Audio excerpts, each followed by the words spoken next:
Fala, gurizada, como é que vocês estão? Tá todo mundo bem? Galera, esta última semana aí foi uma correria danada pra mim, né? Teve uma chuva com vento bem forte aqui na região do sul, inclusive caiu até granizo, chegou a estourar alguns brasilites ali da casa da minha mãe, que eu tive que ir lá ajudar ela, né, a repor, senão ia chover dentro da casa. Estourou alguns transformadores aqui perto de casa também, inclusive fiquei um tempinho sem minerar devido a isso, e teve ainda uma rig de mineração minha que não queria ligar mais. Diante disso eu acabei testando tudo, né? Testei as fontes, eu utilizo duas fontes nela com ADD2PSU, testei ali placa-mãe, processador, memória RAM, SSD, testei o filtro de linha, testei o DPS, na dúvida eu troquei ambos, né, por garantia. Testei todas as placas de vídeo, no caso essa rig aí tem 5 RX 480 de 8 GB, né? Tudo que eu poderia testar, eu testei. Inclusive essa rig ela ficava funcionando fixada na parede, né? Era basicamente um gabinete fixado ali com uma estrutura de um freezer para poder colocar as placas de vídeo. E como ali já dificultava bastante o acesso, eu tinha que botar escada para poder estar fazendo manutenção na rig,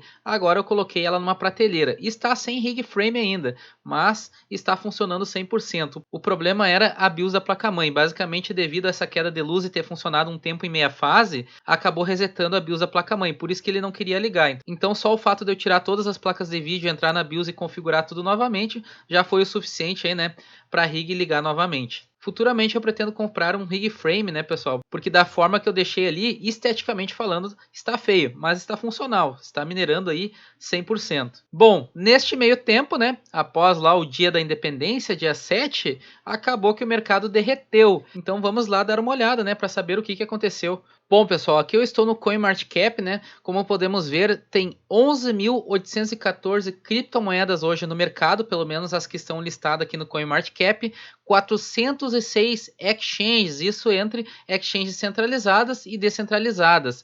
A capitalização de mercado ainda está acima de 2 trilhões de dólares. O volume de transação, somando todas as criptomoedas hoje no mercado pelo CoinMarketCap, foram 135 bilhões de dólares. E a dominância aqui do Bitcoin está em 41% e o Ethereum 18%. E uma coisa que me chamou um pouquinho a atenção foi o preço do gas no Ethereum. Está um pouquinho baixo, pessoal, perto do que estava ali 100 Gwei, 150 Gwei. Então talvez é interessante para quem estava esperando o gas price baixar aí para estar fazendo seus saques, né, ou até a transferência da pool da mineração.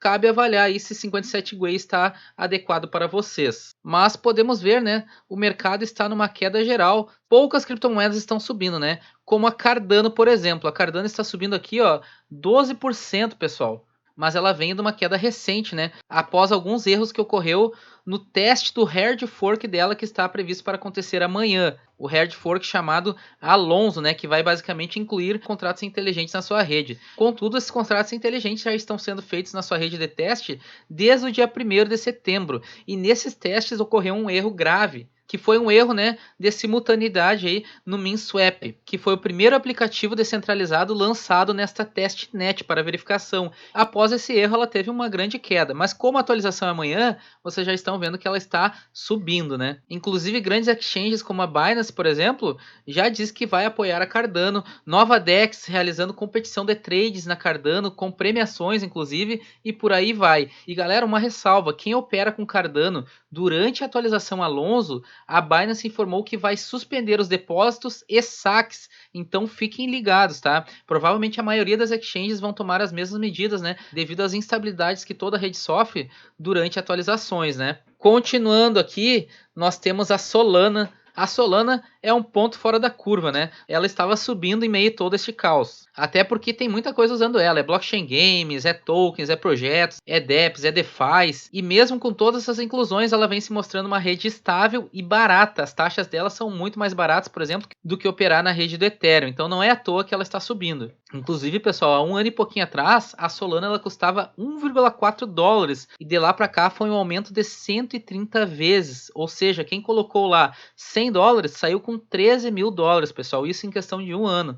Inclusive a Oracles, que é como se fosse uma plataforma de coleta de dados fora do blockchain, ela está expandindo o seu território também para a Solana, né? O que é um bom sinal. Então, em tese, essa moeda tende a crescer. Tem analistas falando que ela vai chegar até 500 dólares no final do ano.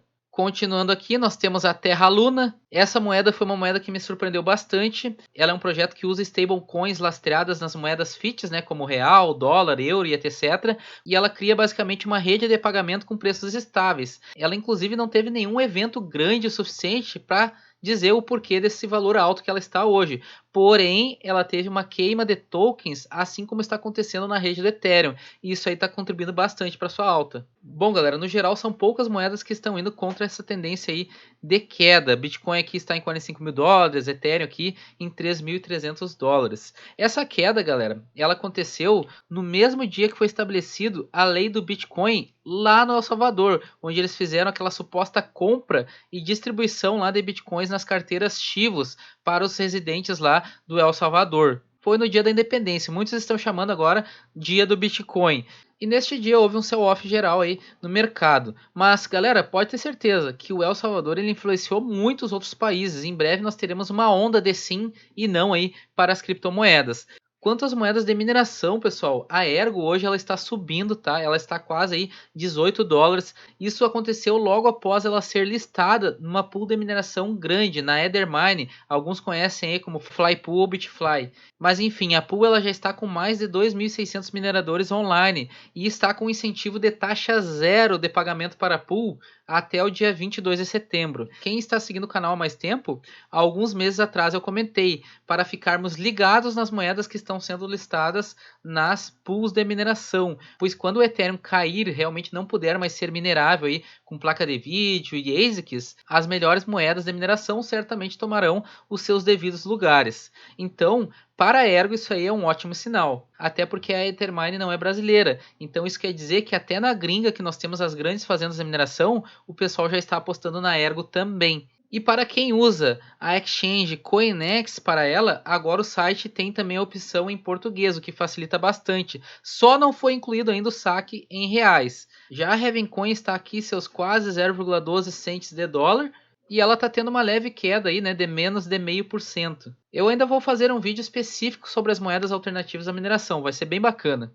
E galera, e para quem acha que a queda foi somente no mercado de criptomoedas, está muito enganado, tá? O Ibov11 também está caindo bastante nestes últimos dias, são muitas coisas associadas. Proposta de reforma do imposto de renda, tributação de dividendos, paralisação de caminhoneiros. Quem lembra daquela paralisação que ocorreu alguns anos atrás dos caminhoneiros? Eu lembro que naquela época lá as ações teve um breakout geral. Então, a bolsa de valores também está caindo. Galera, não é mais novidade, né? Que o El Salvador, no dia 7 de setembro, ele oficializou aí a lei Bitcoin, que torna o Bitcoin basicamente uma moeda de curso legal no seu país. Inclusive, esse dia foi um marco para o Bitcoin, foi o primeiro país a tomar essa medida. Então é bem provável que estejamos presenciando uma era de mudanças. Com certeza influenciou alguns outros países a tomarem alguma postura perante as criptomoedas no geral. Mas do povo do El Salvador, muitos acharam que era uma má ideia utilizar o Bitcoin dessa forma, né? Foi feita até uma estimativa que os bancos perderiam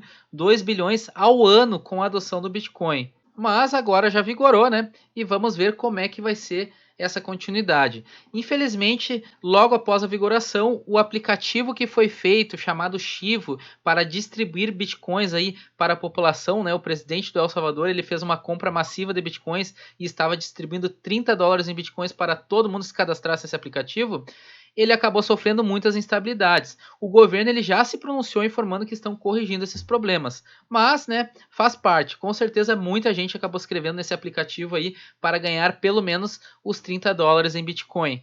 E um dia após aí o dia do Bitcoin, a Ucrânia já aprovou uma lei que regulamenta os ativos digitais. E as criptomoedas estão enquadradas aí nesta lei, inclusive tornando elas algo legal. Isso quer dizer que agora as criptomoedas lá na Ucrânia têm um amparo jurídico.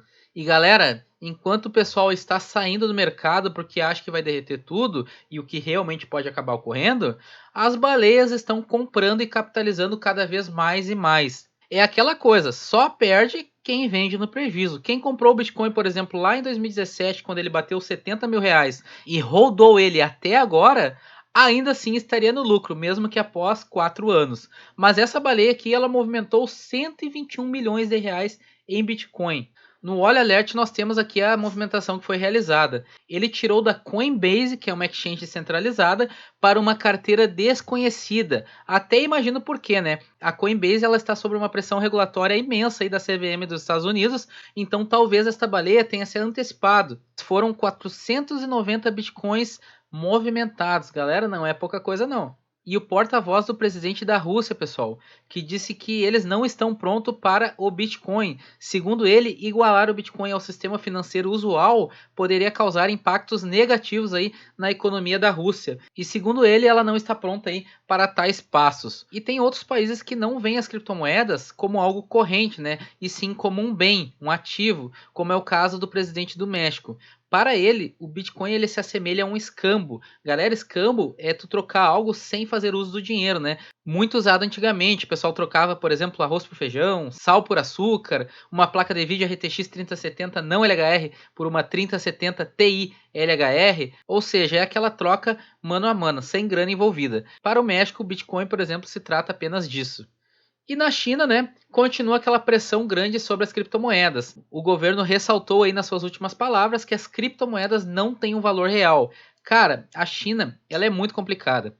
Ora ela é pró-criptomoedas, ora ela é contra criptomoedas. Na minha opinião, foi muito vantajoso aí eles terem proibido a mineração por lá. Até porque agora nós não somos mais reféns aí do governo chinês, né, que faz basicamente o que dá na telha. Na minha opinião, a longo prazo isso aí vai acabar sendo benéfico para a mineração e para as criptomoedas. Mas o bloqueio que a China está fazendo, essa repressão que eles estão fazendo aí com as criptomoedas no geral, eles estenderam também para as corretoras estrangeiras que estão operando ainda em seu país, dizendo que essas corretoras são um risco financeiro para o seu país.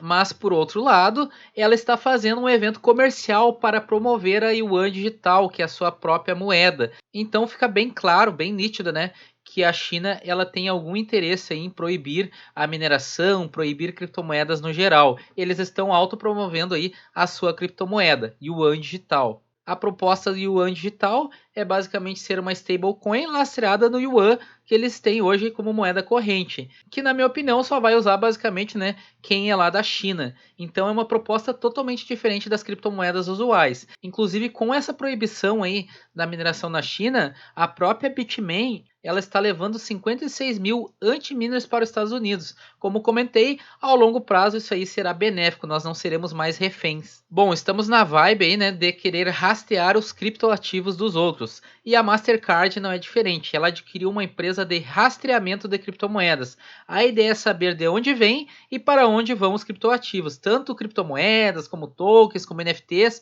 e tudo mais. Na verdade, isso aí não é algo novo, isso aí já existe há um bom tempo, inclusive foi dessa maneira aí que um camarada conseguiu rastrear um roubo de bitcoins, né, que ocorreu em sua carteira. E agora até concurso público requer conhecimento de Bitcoin. É isso aí mesmo. A Caixa Econômica Federal abriu um concurso público e no seu edital pede que a pessoa tenha conhecimento sobre Bitcoin. Então é mais um tópico aí para o pessoal estudar.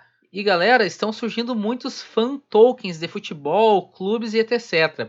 E estão trazendo uma valorização absurda sempre que são lançados. Tem até um camarada meu que sempre que vai lançar lá um token de clube de futebol, de algum clube X, Y, Z, ele acaba me mandando mensagem, né, e falando, ó, cara, vai lançar lá, aproveita, né? Então, na minha opinião, é uma alternativa bem interessante de investimento. Eu não estou recomendando, mas vale a pena dar uma estudada e conhecer um pouco mais. E como sempre é bom, projeção do Bitcoin a 100 mil dólares no início de 2022. E aí, o que vocês acham? Será que vai? É o que fala o banco britânico aí, Standard Chartered. Tem muitos analistas também falando do tal inverno cripto, que é quando basicamente a alta acaba e o mercado começa a derreter. Tem gente projetando esse inverno cripto para janeiro, hein? Então temos que estar preparados para todos os cenários possíveis. E galera, mudando um pouquinho, né, a vibe das notícias, vamos falar um pouco da mineração. Mineradores de Chia estão vendendo em massa seus SSDs e HDs após a desvalorização da criptomoeda. Para quem lembra, logo que a Chia foi lançada, ela estava acima de 1.600 dólares.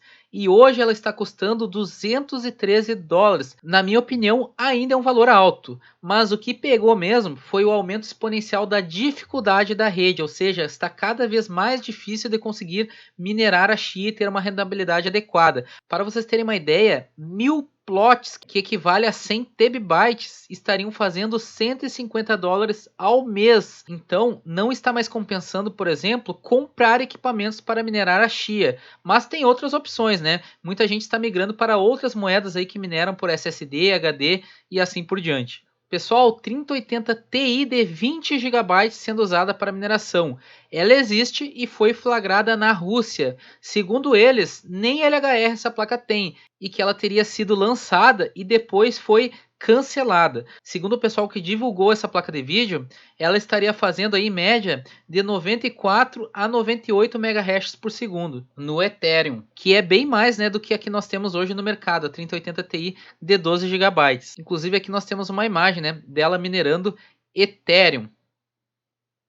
Inclusive, nós já temos alguns rumores rolando que as RTX 30 séries modelo Super está para ser lançada em janeiro de 2022 e as RTX 40 séries em outubro de 2022. Para quem tinha as GTX aí série 10, né, pessoal, lembra que o salto de tecnologia e de desempenho das GTX para as primeiras RTX lá série 20 foi bem interessante. Não teve uma diferença tão grande em performance para mineração, mas teve a inclusão aí do Ray Tracing, né, que é uma tecnologia muito interessante para jogos, renderização e etc. E o salto de performance das RTX 20 série para as RTX 30 séries, neste sim teve um aumento de performance significativo aí na mineração, né? O hash rate foi lá em cima. Então essas novas aí que estão para vir, RTX 40 séries na geração A da Lovelace, em tese é para vir com desempenho muito melhor. Bom, galera, o vídeo de hoje foi este. Eu espero ter conseguido trazer algumas notícias interessantes a vocês. Sucesso e tamo junto!